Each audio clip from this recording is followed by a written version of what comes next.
Subong nga adlaw mga idol na isa kita katawo nga bisitahan diri sa Ruas Utso Tapas Capiz. Kagaton nga interviewon siya para mabuligan naton siya sa iya nga sitwasyon. So yun mga idol, mari kita subong sa Barangay Ruas Utso Tapas Capiz. Kagin kadtuan naton subong si Nonoy nga isa man ka bulag.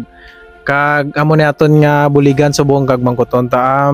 Pila na gani edad mo Noy? 26. 26. Bali since birth gid ang pagkabulag mo no?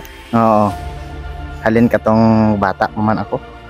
So sino ang upod mo diri sa balay subong sa imong mga balay? Ang akon utod. So bali si sino ang nagpatukod sining imong balay ho? Buligan lang ako sang mga kalapit man ako di.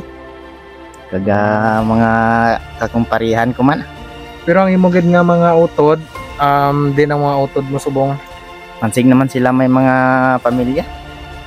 Ang tatay mo, ara man mansig man sila may pamilya, si mama may asawa man sa nga bag-o. Kibili subong ikaw lang diri isa. Duha kami sa utod ko. Makakita ka pa man di na gid. Kung kuan hindi naman gawa. Pero may makita ka pa man gid. May magarahom bang akong makitaan.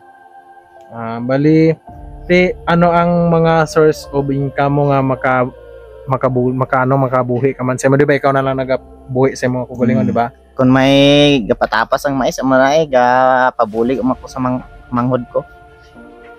Bali mo lang ang source of income mo.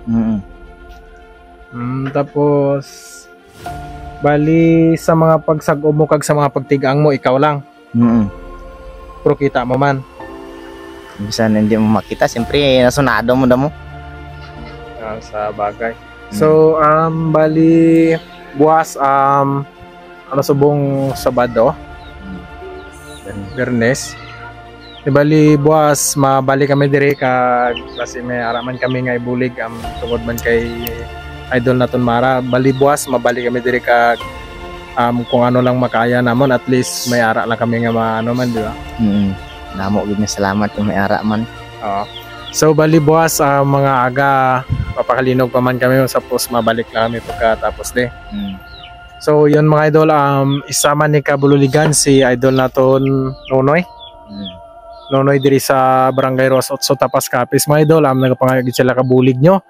Kag kung sino ang may bulawanon nga magbulig sa comment section lang yung GCash number namin, and thank you and God bless.